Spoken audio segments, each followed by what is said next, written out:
It's the start of a new year. It's 2023 and another episode of Waterproof Records coming at you right now. I hope everybody had a fantastic transition from 2022 to 2023.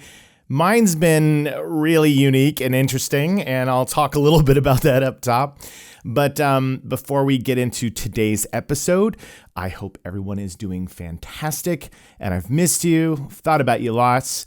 And I'm excited about all the things that are going to be happening this year on the podcast. We have a lot of guests. I've been talking to a lot of people about coming on the show, and I'm thrilled to bring them to you.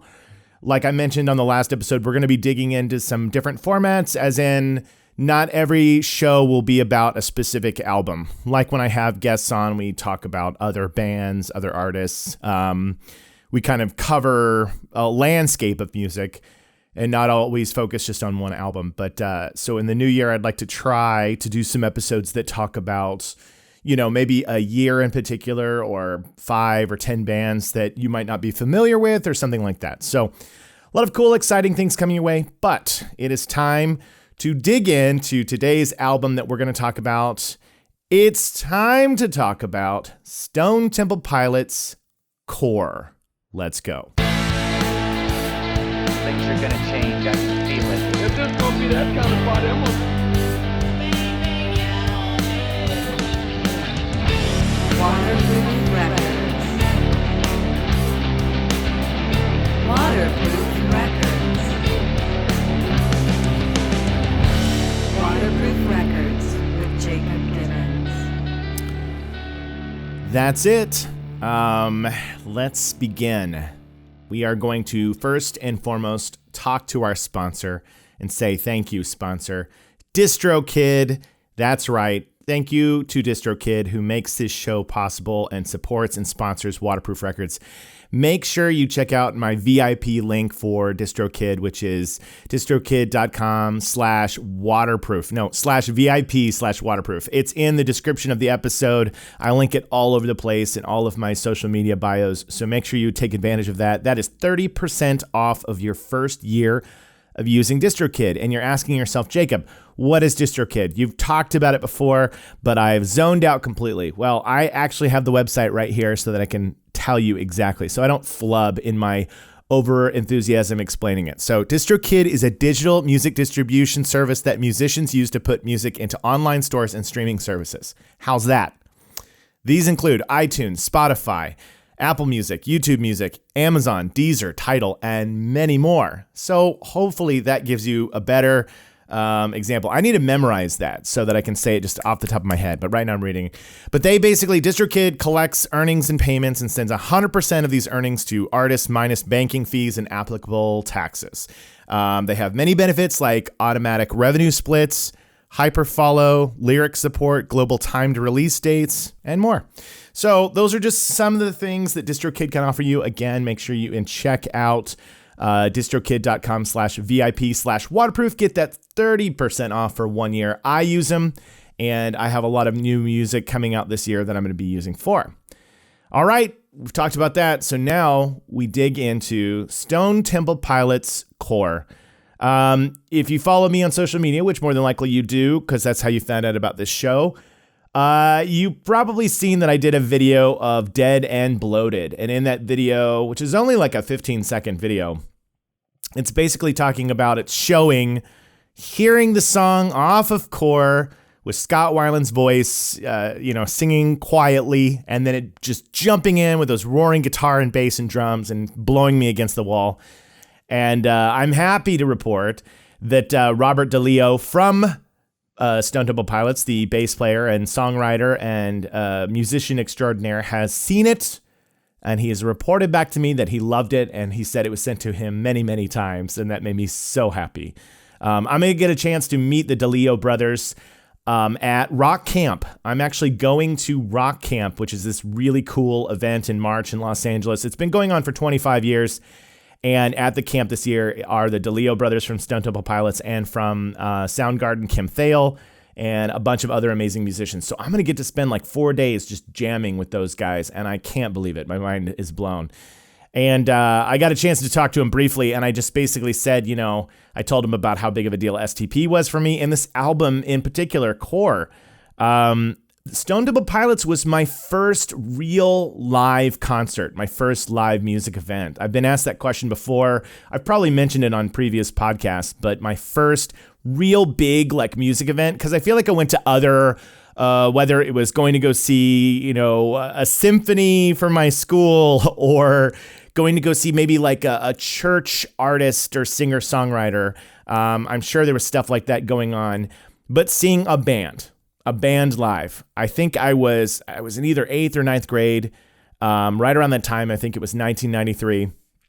And my parents, like I mentioned before, were a little strict. We definitely, my brother and I did not grow up in a household that was like, yeah, go see all the bands, go see all the live music shows. And we really had to work our way up to it. I think they were just nervous, about the rock and roll, dangers of rock and roll at the time, especially if you came from a church-going Christian household, about the influences from sex, drugs, and rock and roll. And Stone Temple Pilots definitely, came onto the scene with a song called Sex Type Thing. So it was definitely one that I didn't think that they would be allowing, but out of the blue, my brother and I had an opportunity to go to Mohawk Park in Tulsa, Oklahoma in 1993. I wish I knew the exact date, but I can't remember how this opportunity came.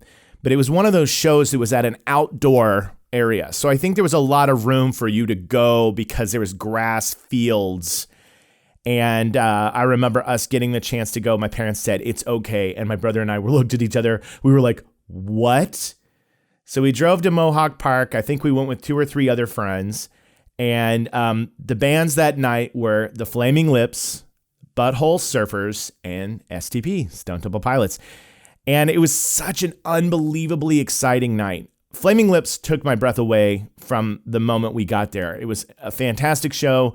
This was 93, and I don't think I was that familiar. I can't remember if She Don't Use Jelly had come out yet or not. I think it might have, and I might have known that.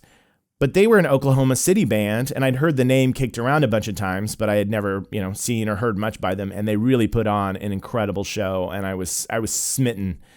And then Butthole Surfers, they had that song Pepper, and it was kind of a little bit of a weirder, different style of music, and something that I definitely jammed out to, when I heard it. But I wasn't there to see them. I was there to see STP.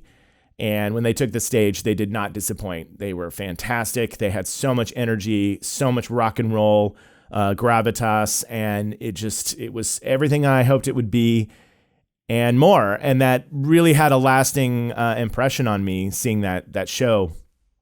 And so that's why I wanted to do Core. Core was a Core album. I had it on cassette tape. I remember getting it on cassette. And I remember my brother and I on the drive home just headbanging to Sex Type Thing in the car. And I thought this would be a good one to talk about, because one thing you should know if you didn't grow up during this time, they got a ton of backlash when it came out. It was a successful album. I think it was number 3 Billboard charts, platinum, did all those things and got a lot of praise and loved it and hit songs. But there was a lot of really weird, critical backlash from journalists and critics, music critics. And it was because we were in the height of this grunge explosion. We were in this period where artists were being thrown at us left and right. And this was 1992. Core released September 29th, 1992. So this had been about a year after things had been coming at us from Nirvana to Pearl Jam and Soundgarden and, all these artists that were coming out left and right. And MTV was really jumping on the bandwagon, and we were, there were buzz clips and things. And so you were trying to decipher who's a big deal and who's here today, gone tomorrow. But I remember hearing Sex Type Thing and thinking it rocked, seeing that video. And one of the first pieces of criticism that song got was the lyrics were really kind of flipping the POV about sexual assault and really trying to show how horrible and toxic and destructive it is, but singing from that vantage point. And when the song came out, I guess people were like, how could anybody write a song, glorifying these actions? And Scott Weiland and the band members would have to be like, it's calling out how terrible it is and how terrible that kind of behavior it is and how we need to stop that. And, that was the purpose behind the song, but it was completely misunderstood. But once it connected the dots and people were like, oh, okay, I guess you can write songs creatively from different vantage points to express a point of view. So then people were like, oh, I guess we're fine with that one.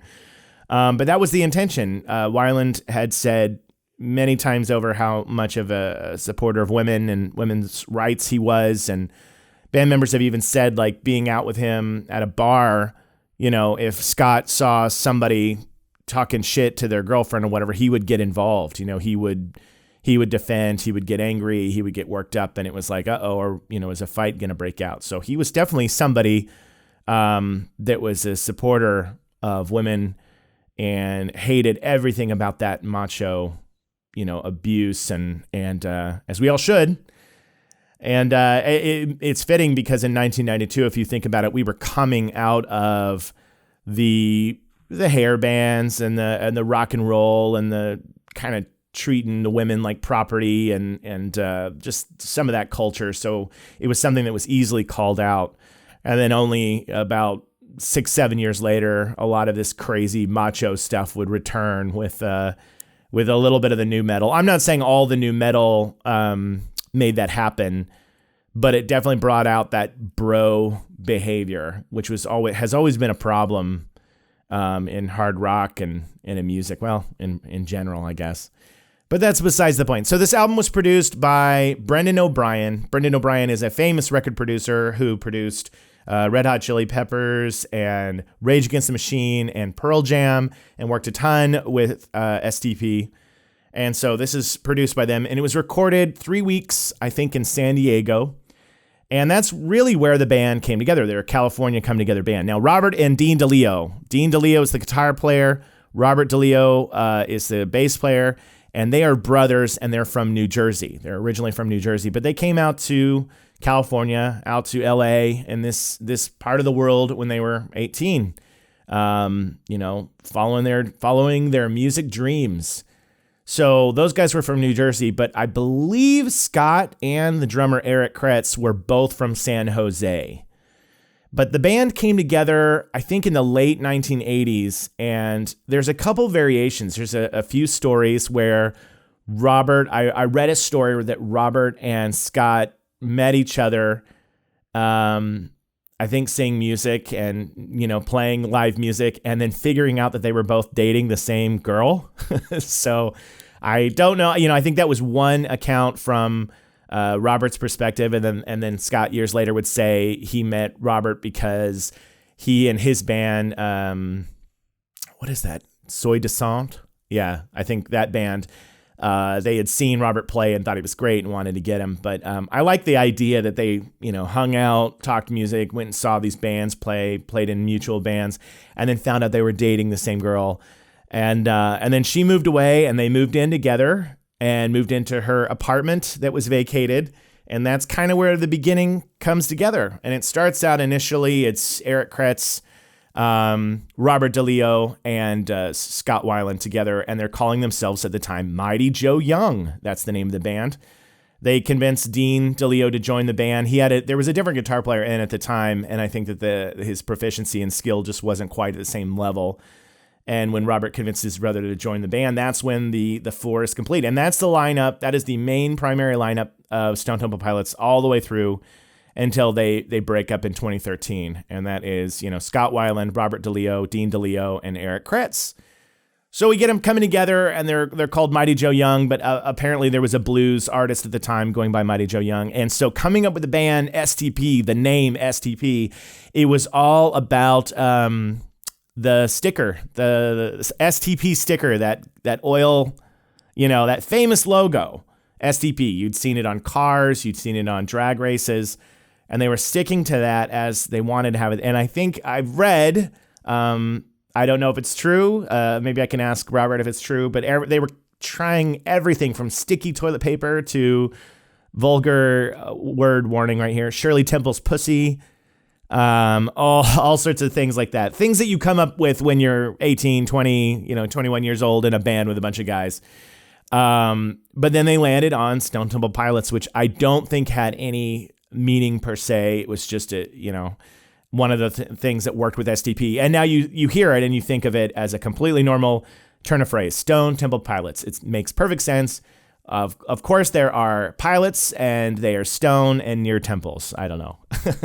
But core really comes out at that time that people are ready for more amazing music, and the red pens are at the ready to make their comparisons. And what was their first comparison right out of the gate? It was really pairing Scott Weiland next to Eddie Vedder, because they had these rich baritone vocals.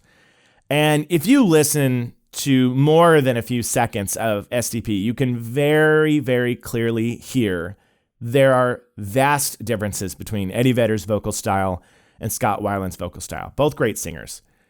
But Scott Weiland is a phenomenal singer of his own. Fantastic. If you isolate and listen to the vocal performance of Plush, or some of the work that he put out over the years, he really had an incredible voice. There's a solo album of his where he has a song called Barbarella, and that song still blows me away to this day. It's wonderful. He had such a unique vocal skill. And Scott Weiland was different than a lot of his contemporary vocalists of the time in terms of how he pursued being the frontman of a rock band. He loved it. He wore the big boas, the giant sunglasses, the Jackie O sunglasses. He wiggled and writhed around the stage like a snake. He had that like Jagger swagger. He did all those things that somebody who really harnesses and channels a frontman's role to be a performer and just get into it. And the band did too. It was a rock band. These were guys that grew up on Zeppelin, and I think there's prog influences in there. Bands like Yes and King Crimson, and all these rock and roll, The Doors, all that influence. The showmanship of The Doors, Jim Morrison. It was there. It was there with Stone Temple Pilots. You could see it. And you've got guys like Kurt Cobain who did not want to be a rock star. You had these introverted kind of frontmen that would shy away from the microphone, that would look awkwardly down at the ground. Eddie Vedder even, and that was not Scott Weiland. He was a force, and we were sad that he died of an accidental overdose in 2015. It was one of those deaths that I wish we could all say that grew up with this band and watching his career that we didn't see it coming. Scott Weiland was somebody that when we were losing singers and performers to drug overdoses from the 90s, he was on the list.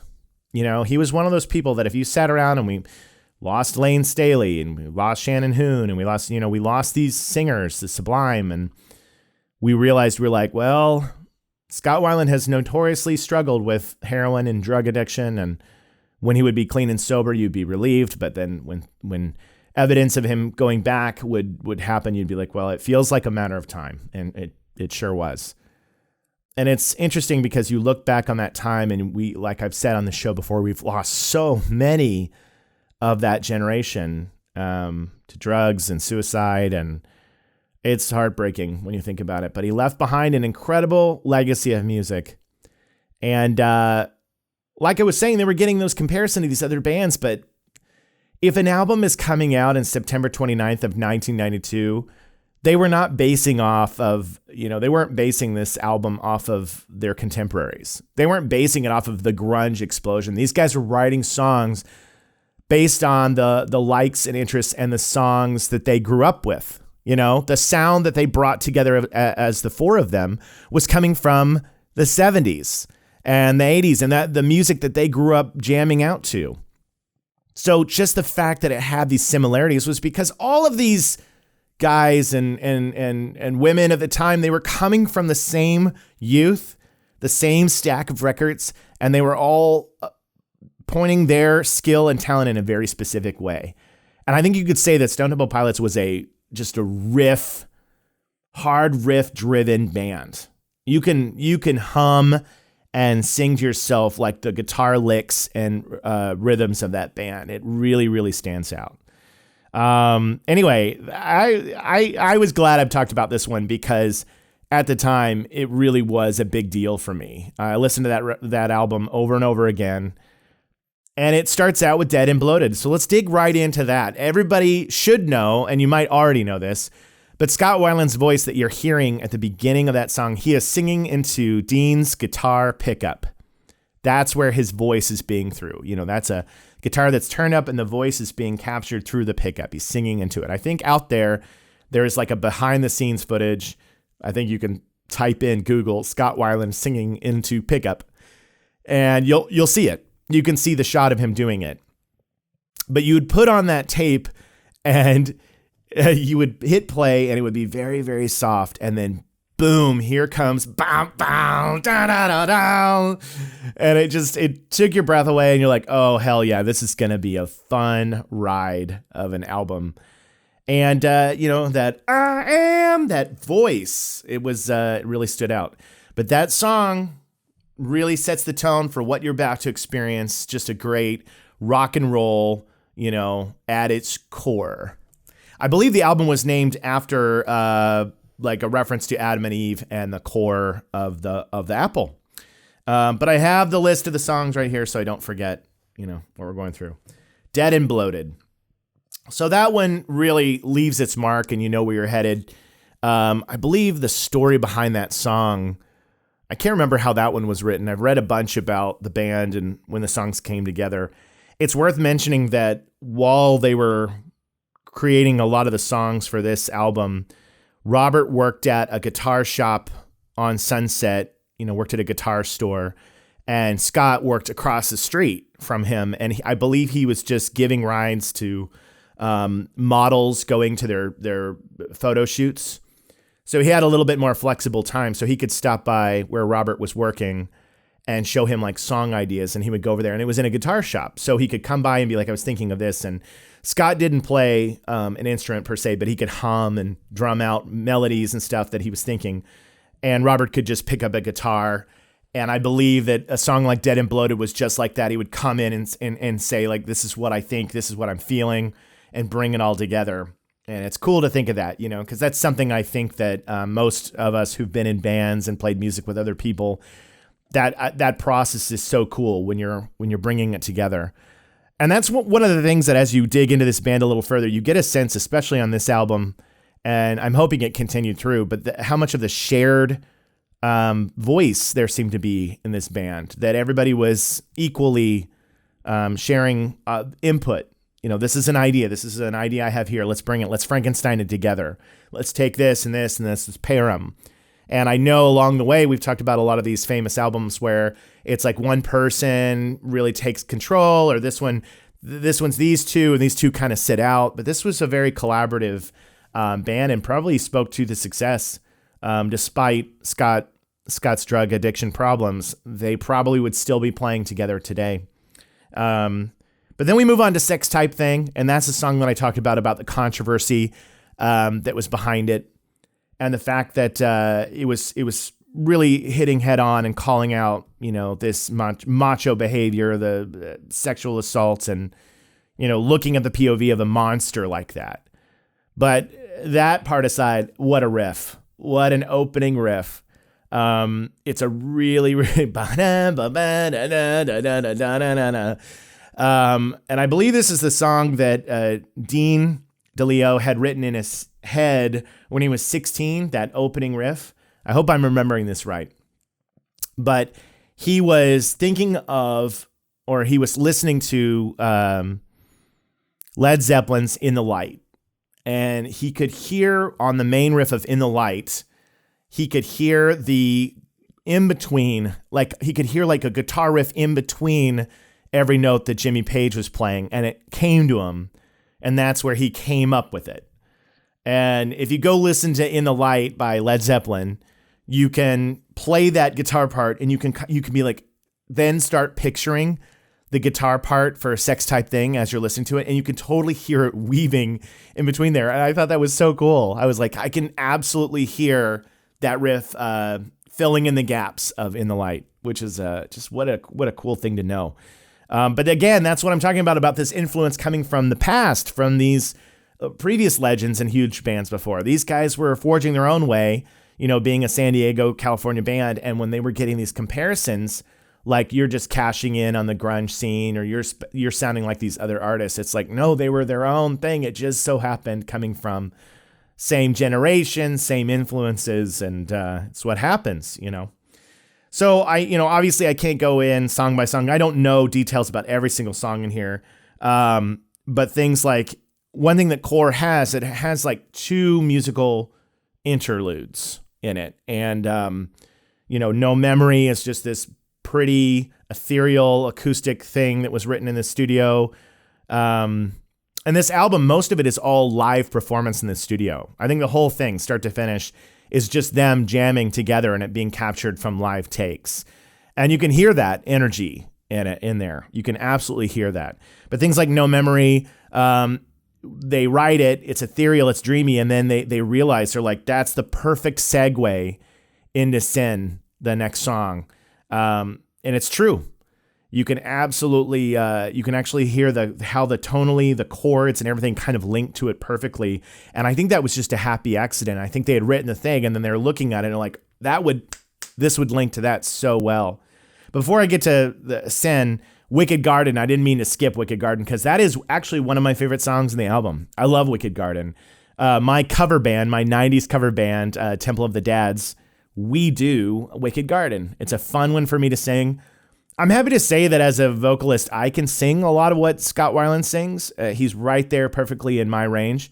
When I was younger, I was much more high up there, had a high vocal range, but now as I've gotten older, I'm more there. Now, I'm sure there's like wailing high notes that he probably got to that I can't quite do until my voice is warmed up, but I like doing Wicked Garden. We do Wicked Garden off this album, and then we also do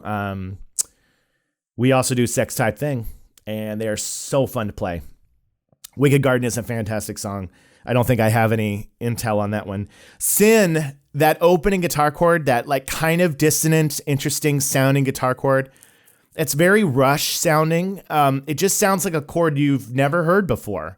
And I think that in the songs that Robert and Dean were putting together, you could hear that there were this experimentation. I remember learning things like Plush and trying to learn SDP songs and being like, what chord is this? Like where is my hand going? I don't even know what this is called. Not that I ever was really that trained in music theory. And oftentimes I would learn chords without even knowing what letters they were, what the official name was. But anyway, that Sin, that opens up with that really great song. Naked Sunday, that is a really driving riff. And I read that the bass line on it, like Robert was doing like a James Brown type thing, this kind of funky thing in there. And you could totally hear that. It's so cool. I was listening to he's like, the way he's playing, it's got that James Brown funky soul to it. Then we get to Creep, which was a huge hit for the band. Huge hit. There's several big hits that came off of Core that would set them up for all the albums that would come after, like Purple and Tiny Music and a lot of the great albums that they had. But this album, just out of the gate for a debut, had some killer singles. Creep was not only big, but their performance on MTV's Unplugged. They did a MTV's Unplugged, and really, Creep, the version that was from the Unplugged, would get played almost more than the album version. I remember when I was growing up, I remember hearing them play the Creep one from the Unplugged a lot of the time, and not the one off the album. But it's a fantastic song. The Unplugged version is just as great, where Weiland does that, the little change, the think you're kind of neat, where he does the higher part at the end. But that was a big song, and that was another one that when you talk about the core of the song, it's got this kind of Western, country chords to it, and then it's really Scott's flourish of vocal performance on top of that makes that song what it is. Not discounting the other band members, but that's a song that relies so much on the vocals, and that's really a time where Scott's skill and ability shines. Piece of Pie, great rockin' song. That had an original title that was something else. I'm forgetting what it was, but Piece of Pie was called something else initially. And then we get to Plush, good old amazing Plush, which that's like a song that if you weren't familiar with Stone Temple Pilots, I feel like if you grabbed somebody and you played some of that song or said, the Dogs will find your song, they'd be like, oh yeah, I know that one. That one maybe, or I don't know, maybe you get the same thing with Vaseline or Big Easy. They had a lot of hits, but Plush. And that song, I believe the title comes from Scott Weiland. He really loved kind of putting texture in words, and plush is a word that you can feel it as much as you hear it, right? Plush. It's a word that has so much texture to it. I think the band members were saying, that was why Scott would say things like Velvet Revolver, these words that had textures to them. But Plush, it's jazzy in a way. Those chords at the beginning are jazzy, and it's different. Those are a lot of those chords that you play and you just go, this is a really unique thing to throw in the middle of this rock song. It's a down tempo song. And I believe when they recorded it, the label Atlantic was like, this is going to be a single. And they were out of the gate. They were saying that's going to be a single, like first one. And the band was like, no, if this comes out of the gate as our first one, it'll be like the one and done. And so they buried it deep in the album, and they didn't want it to be definitely not the first single. And I think that was a wise choice, because you do wonder if that was the only thing that came out, would it be such a big thing that then you wouldn't pay attention to anything else? We almost needed to have that build up to get to Plush. It was played a ton on MTV, a ton. I feel like I saw Plush on every single time I turned on MTV for like a solid year. It was everywhere. And when I was a teenager, that was a song to play when you were with your band. I remember playing Plush at birthday parties. I remember playing it on my acoustic guitar. I remember poking fun at the when the dogs will find her, the smelling of the dogs. That was always like a funny thing for us as teenagers. We would talk about the dog smells, and so many jokes made about it. And somebody wrote that it was about like reading an article or a murder or something. But then I read also that it was the band just filling in lyrics with like different things about the future and where they're going. And the fascinating thing about how a dog could know somebody had just been in a room without actually seeing them and detecting them like that. Having the sense of like smelling somebody's presence or the lack thereof, which I like that more. I like that interpretation more than like reading an article about something. And I like to believe that it was just, creative and poetic license about Plush.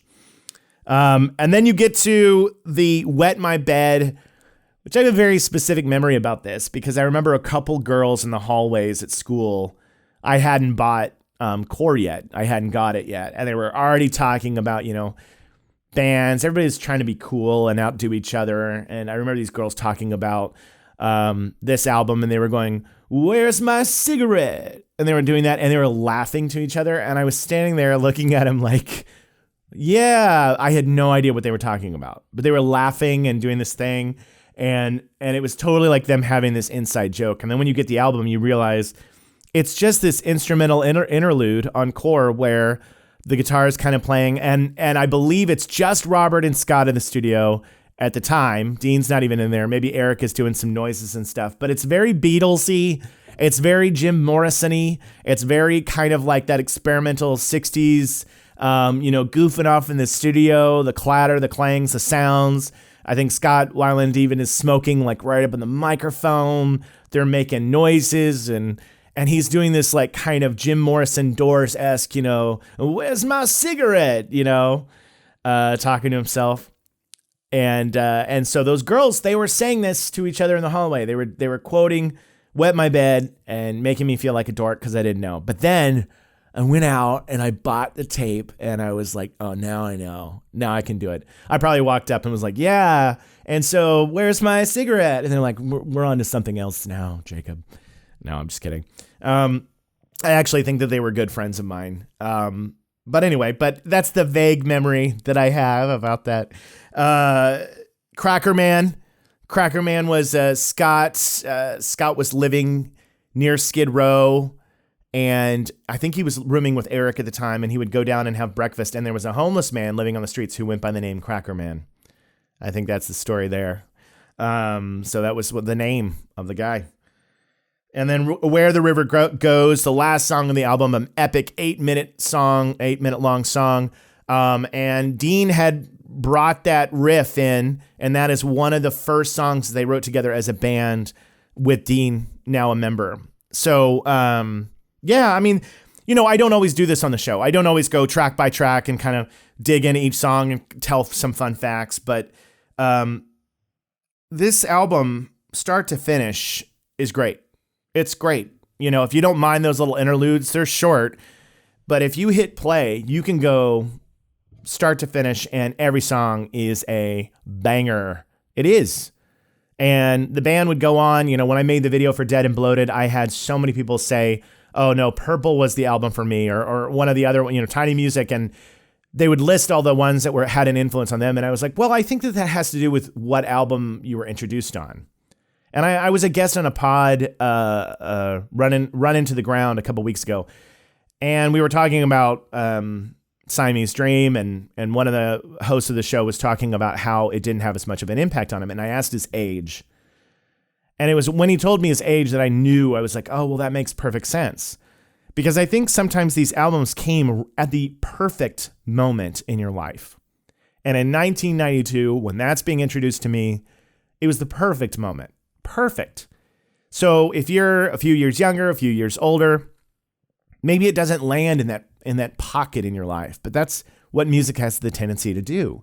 And so many people have opinions when you share an album or a song and they say, well, this one's better or this one's better. And I'm like, no, that's not how it works. I want to really send that home to people. I think that we have to have a different way of communicating music. You can't say better or worse. You can say that this one means more to me, or this one is better for me, maybe an addendum. But that's the thing. I don't think you can sit there and say Handel's Messiah is better than. It's like, depends on when it lands in your lap. Depends on when your ears take it in. It depends on how heartbroken you are when you first hear it. It depends on if your parents just got a divorce as you're hearing the album. There are so many factors as to why an album, an artist, a song, a beat means something to you. We own the music. They give it to us. Musicians give it to us. They write the song, but it is a gift. And it's how you receive it. It's how you absorb it. It's how you keep it that means everything. Everything. When I started making TikTok videos and I started doing this, people would say to me, they'd be like, you should do a video about how this song sucks. And I was like, never. I never want that to be the heart and spirit of what I'm here to do.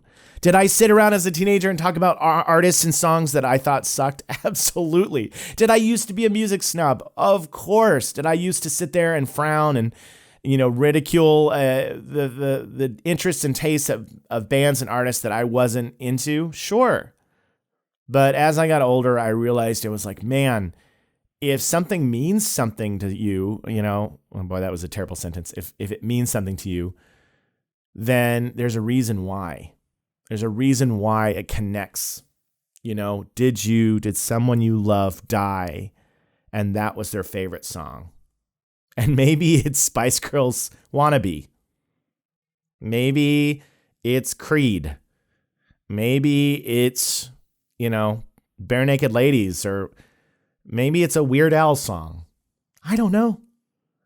By the way, I love all those artists. They all have a place. They help. Well, Creed I've never been into, but I respect what they do. But all the other ones, I can find merit into it. But again, the fact that I'm not into something doesn't matter. There's plenty of bands that I'm just not into, and it doesn't matter. But that's the thing, is that you just don't know about somebody's personal journey. And so I always shy away from being hypercritical of what people listen to.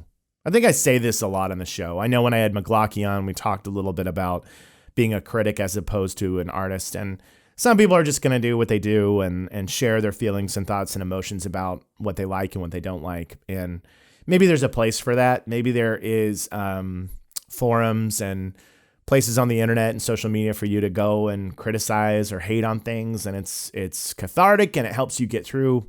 Fine. But again, this is more of like a rant. This has nothing really to do with STP's core. It has more to do with just music in general, because I think people have the tendency to say something is better than the other. And I just don't know if that's ever true given the human experience. But rant aside, STP, core, 1992, what an album. What a memorable, rocking album. And I cannot wait to meet the Deleo brothers and hang out with them and pick their brain and ask them questions.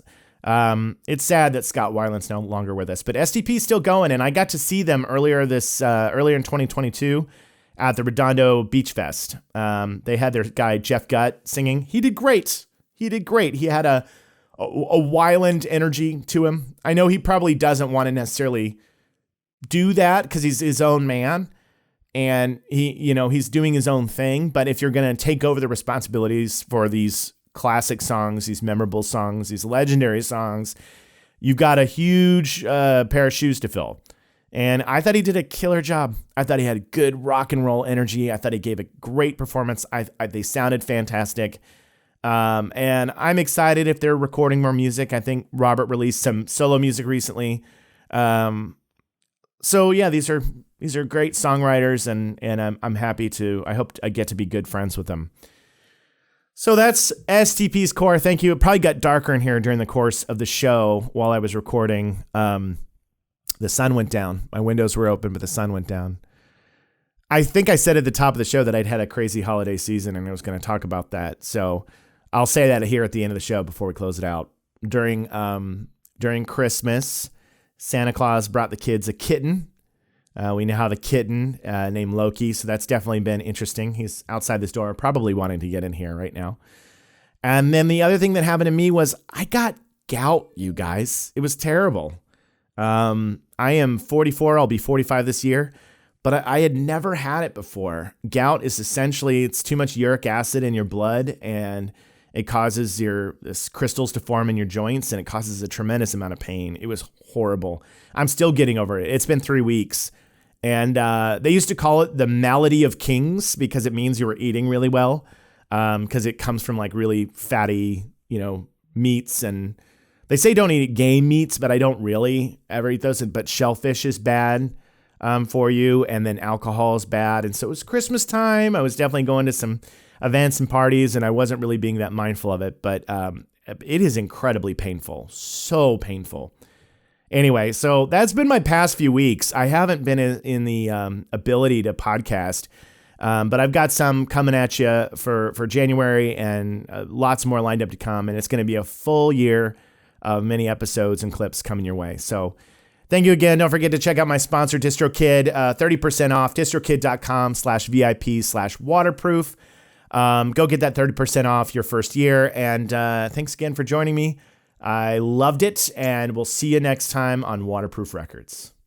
Bye. Things are gonna change. I can feel it. If this gonna be that kind of party, I'm gonna